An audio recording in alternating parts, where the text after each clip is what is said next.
Welcome back inside to our warm and cozy digs here at League on Lock. My name's Eric, and another installment of Worlds, another region where you see, look, Cloud9, the only hope for NA. They come in as the third seed, as they always do, struggle a bit in play-ins. They get put into the absolute group of death, defending champs and favorites to win the entire event. And what do? They get out of groups yet again. That's all that they've done since their organization has existed, save for 1 year. But how does it happen? Every year, Cloud9 comes in, whether they're struggling or looking like a top-tier team. They rarely come in as the top seed. They've only secured NA's first seed once in these World Championships, and they've only missed it once since Season 3. I mean, it's the curse of the first seed in NA, whether it's Liquid or TSM. They can't get out of groups, but Cloud9 can always deliver. And by the way, over the years, they've had 13 different players suit up for their squad that have played and usually gotten out of groups at Worlds 2018. So we're going to be taking a step backwards, going through the history that is the boys in blue and all their different Worlds journeys, how they got out of groups, or on the very rare occasion, how they did not, because they've played against some pretty formidable foes. They almost always end up drawing a Korean in their group because, right, they always finish third and have to do the gauntlet run, which means it's pretty hard to avoid those Korean teams. But it all started back in 2013 when the team first existed and when the organization first came onto the scene. And this was the only time. They were the first seed for NA, so they get a bye right to the quarterfinals because that was how it worked back then, and they matched up against Fnatic. They only played one best of three, that's right, 3 games at an entire World Championship. Of course, it is the coveted they don't ban Kassadin against Expeke. He gets a quadra kill, dominates on the champion to close it out. So they go 1-2 in 2013. Technically, they made it out of groups, but they didn't even have to play in groups because they were that top seed, and they played 3 games, went 1-2 and lost. We go to 2014, where they lost to TSM in the NALCS final, so they came in as the 2nd seed, and thanks to Kaboom taking down Alliance, it really helped them to get out of their group. They had Najin, White Shield in their group, and you remember the amazing team fights they had. They had the game that they took down Najin in the group stage to basically lock up their spot and get them out of groups.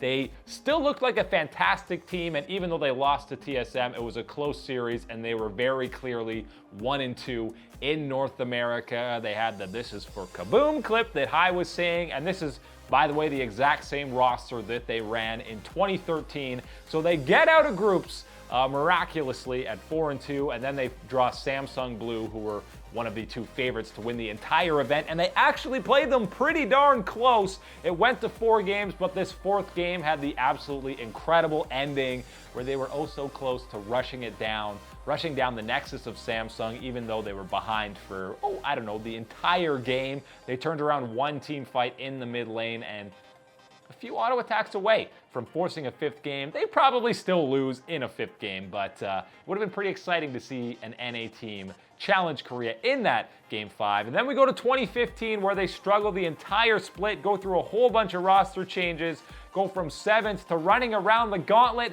and then Balls gets a pentakill. They start 3-0 in the group. Oh my God, Cloud9's gonna do it. 3rd straight year where they're gonna get out of groups. And then the 0-10 NA dream happens in Week 2. They go 0-4 in Week 2, Cloud9, including losing the tiebreaker. Even though they went 0-3, they still had to win 1 game to get out of groups. They couldn't do it. They fall to AHQ. AHQ advances. Cloud9, this is the only year they don't get out of groups. And even though they came in underperforming, they were the Cinderella story of the entire tournament. They don't get out of groups, but they're also so close. 2016, it's Meteos still on the squad. He's not Super Saiyan anymore, and they struggle at times in the group stage, but they barely squeak out thanks to SKT taking down Flash Wolves to help them out. And then they go to quarters and face Samsung Galaxy, where they get completely destroyed. This is Prime Crown, not 2018 Gen G Crown. Turns around the 1v3. They would get 3-0'd pretty swiftly by them. but that was kind of expected. They didn't look that great in group stage, but that's the thing. Even though Cloud9 doesn't look good in the group stage, they do just enough to get out of groups, which is a little bit unfair because they went 3-3, which is similar to what TSM and now Liquid have done, but Cloud9 were able to get through before losing to Samsung, and we all remember how that went for them. That was the typical case. And then we go back to last year, where they again had SKT in their group, and again they finished 3-3 in groups, and it's SKT saving them again, taking down EDG so they avoid having to play that tiebreaker. They get out of groups, they play World Elite, and it looks fantastic. They're up 2-1. NA at semis, they could finally do it, but then Mystic is popping off on a variety of different champions, and they eventually win 2 in a row to close it out and eliminate Cloud9 in 5 games from the quarterfinals. This was again the year Cloud9 had to go through the gauntlet run in play-ins, much like they did this year in 2018. Pretty much nobody expecting them to get out of this group, but you can never doubt Cloud9 at Worlds.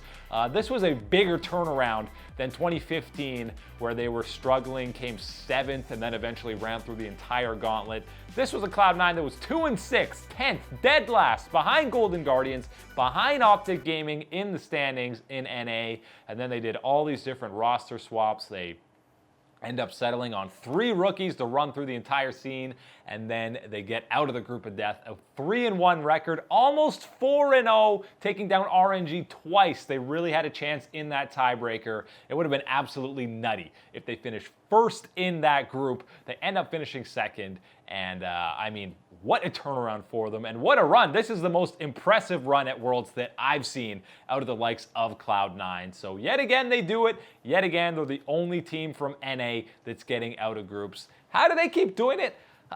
It's hard to say. I mean, I mentioned they finished 3-3 the last 2 Worlds prior to this one and got out of groups.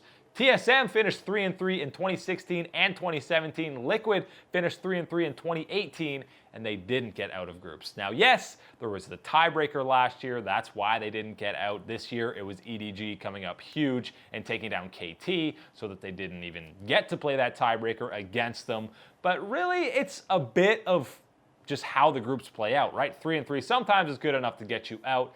Other times it's not. But Cloud9 just plays with no fear, and the fact that they've done it with so many different roster iterations. You had High in the Jungle at 2015, which was insane. Jensen was Incarnation at that point. Then Meteos comes back in 2016.